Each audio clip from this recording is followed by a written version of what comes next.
તો અત્યારે વાગવામાં થયા છે 6:30 અને આજે બનાવી છે દાબેલી. તો વિનુભાઈ ગયા છે બધો સામાન લેવા, બટેકાને એવું નથી તો લઈ આવે, એ લેવા ગયા છે. અને હું જસ્ટ જો અત્યારે તો હું કામકાજ છે એ નિપટાવું છું. આપણે આ સીધો છે એ સીધો ખાલી કરી નાખું અને પછી દાબેલી વિનુભાઈ ત્યાં લઈને આવી જાય પછી દાબેલી બનાવીએ અને મળીએ પછી કે દાબેલી કેવી બને. ત્યાં તો વેદુભાઈ આવી જશે અને બહાર બહુ વરસાદ જેવું વાતાવરણ થઈ ગયું છે. બહુ વરસાદ નથી પણ આવશે કારણ કે ક્યારનો ગાજે છે ને એવું છે એટલે. તો સારું ચાલો મળીએ પછી. તો જો દાબેલીમાં બટેકા મૂકી દીધા, દાડમ ફોલાઈ ગયા, વિનુભાઈ પલળીને લઈ આવ્યા.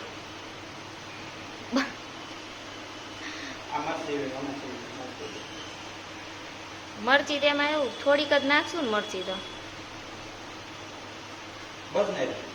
બસ. મરચી તો આમાં ક્યાં દાબેલી જરાક મસાલામાં નાખવા પૂરતી જ નાખી કારણ કે તીખો થોડોક જોહે પણ ઓલો નહીં ખાઈ શકે ને એટલે માપે કરશું બસ. હા એમાં ના એમાં નાખી દઉં. તો બહાર બહુ વરસાદ, એક લીંબુ એક જ જોહે. એ જો લીંબુ ઓલા થઈ ગયા છે. સારું ચાલો બધું બનાવી લઈ. વરસાદ થઈ ગયો ચાલુ, હમણાં વેદુભાઈ આવશે. હવે વેદુ આવ્યો નહીં અને પાણીમાં આજુ તરત જ ધોઈ ગયો છે.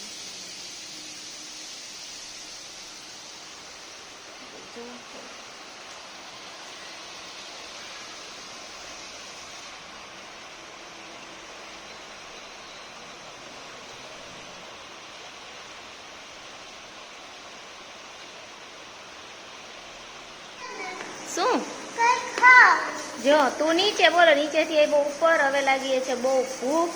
તો કઈ વાંધો ને વેદુ થોડી વાર ખમ દીકરા, કીવી ખાવું છે. આ કીવી લઈ લે, ચાલ કટ કરી દઉં. અને આ શૂઝ ને એવું કાઢો ઘરમાં, ક્યાં તમે પહેર્યા, લાવ લઈ હું તને આપું અને પછી દાબેલી બનાવતો એટલે ઈ ખાજે.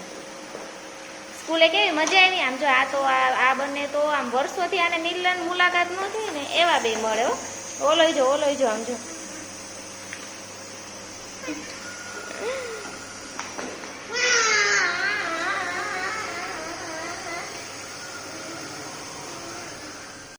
તો અત્યારે દાબેલી બનાવવાની સામગ્રી બધી રેડી થઈ ગઈ છે.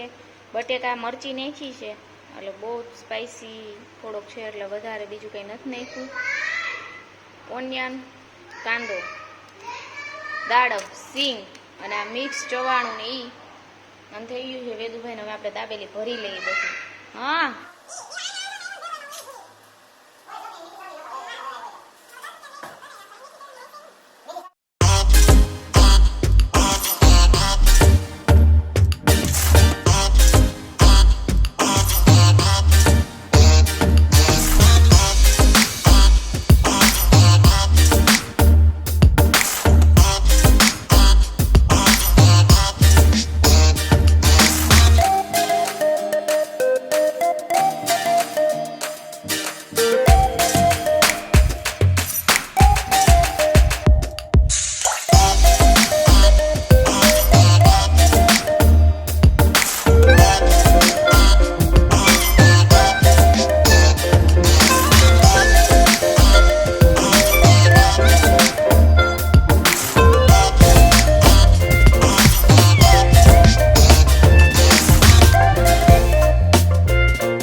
વિનુભાઈ બનાવે છે ભજીયા.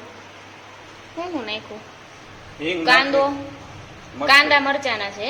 મરચાના એ કે બહુ મસ્ત થાય, આમ લેર જેવા કરી નાખે ને અલગ પડી જાય એટલે એમાં શું નાખ્યું? લીંબુ, હિંગ, મીઠું અને સેજ હળદર ને એવું બધું નાખ્યું. એકદમ ઓલા કડકડિયા ભજીયા થાય ને એવા ભજીયા બનાવે છે. કારણ કે અહીંયા મેં દાબેલી ભરી લીધી છે, થોડી ભરવાની બાકી છે અને પપ્પાને ખાવા છે આવા કડકડિયા ભજીયા. તો વિનુભાઈ કે હું બનાવી આપું.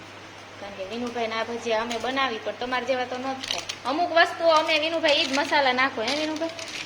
ઓલું કેવું આ રીંગણા બટેકાનું શાક ભરીને. હા એટલે આપણે એક દી રેસીપી શેર કરશું. એવું મસ્ત બનાવે હો શાક.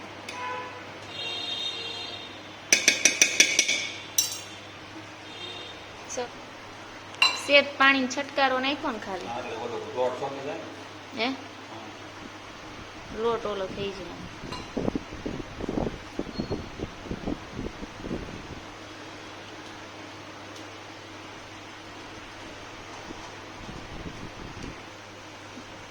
તો ભજીયાનું બેટર થયું. તેલ ફૂલ આવવા દેવાને.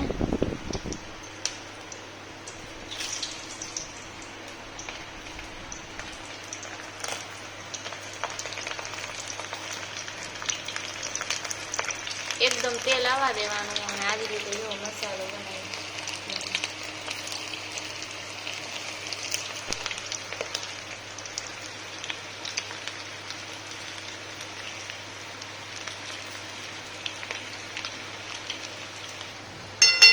જો મસ્ત ભજીયા તળાઈ ગયા. મસ્ત સુગંધ આવી ગયું કે ભજીયાની સુગંધ અસ્તી ના રે. બે ઘરે આવે શું કેવું આજુબાજુ વાળા મોઢામાં પાણી આવી જાય કે આ લોકો ભજીયા બનાવે છે.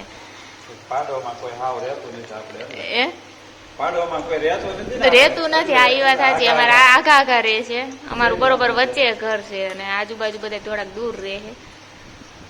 બાકી નકર સુગંધ આવી ગઈ ઘરે. મસ્ત જો ભજીયા તળ્યા છે.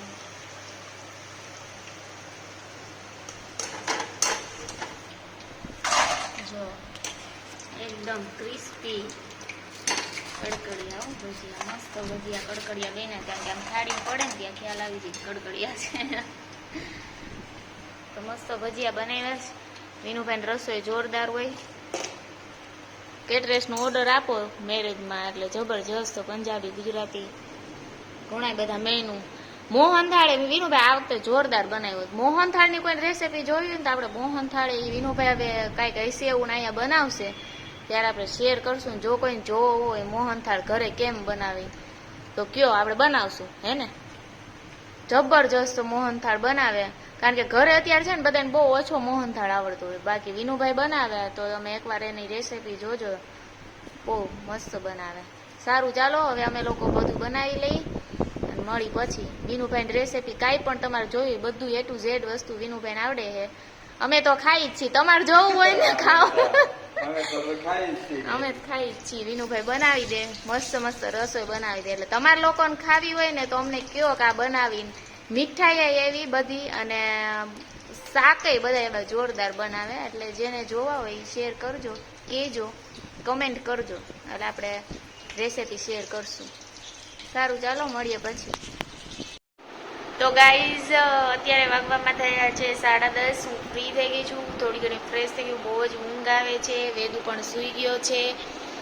તો આપણે વાત કરી હતી આગળના બ્લોગમાં ભોળાનાથની પ્રસાદી વિશે અને એમાં કીધું હતું કે કમેન્ટ કરજો. જે લોકોની બેસ્ટ કમેન્ટ આવશે એ લોકોને આપણે નેક્સ્ટ વિડીયોમાં નેક્સ્ટ સાંજ સુધીમાં આપણે વિડીયો જે બનાવશું એમાં આપણે રિવીલ કરશું કોની કમેન્ટ આવી. તો ગોસાઈ કરીને કમેન્ટ આવી છે અને થેન્ક યુ કે હા એ કહે છે કે ભોળાનાથની કૃપા હોય તો જ બધું થાય. એ વાત સાચી છે, સાચી જ છે.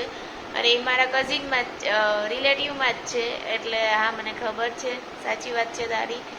અને બીજી છે વૈશાલી પટેલ કરીને જે પણ કે છે હા એ પણ મારી ફ્રેન્ડ સર્કલમાં મારી ફ્રેન્ડ છે. તો બંને બેસ્ટ કમેન્ટ કરી છે અને સરસ કહેવાય. અને બંનેની મને ખબર છે મારા કોન્ટેક્ટમાં છે. તે લોકો બહુ જ પૂજા કરે છે અને બંને માને છે. તો બહુ જ સારી વાત કહેવાય. અને આપણે બીજું અને જેટલા લોકોએ આમાં ઘણા બધાએ જોયું વિડીયો મતલબ 37 લોકોએ જોયું એમાંથી જોવા જેવી વાત તો એ છે કે કોઈએ એક કમેન્ટના ના તો મને પૈસા મળે છે ના તો તમારા પૈસા જાય છે યાર. પણ વાત એ છે કે બે કમેન્ટ કરો તો કંઈ થવાનું નથી. પણ કમસે કમ એક એવો ક્વેશ્ચન તમને કર્યો હોય કે જેનો આન્સર તમારે કંઈક કમેન્ટ રૂપે આપવાનો છે તો કરો યાર. કંઈ જ વાંધો નહીં. જે કંઈ પણ છે જેણે કરી છે એ બહુ બેસ્ટ છે, સારું કહેવાય.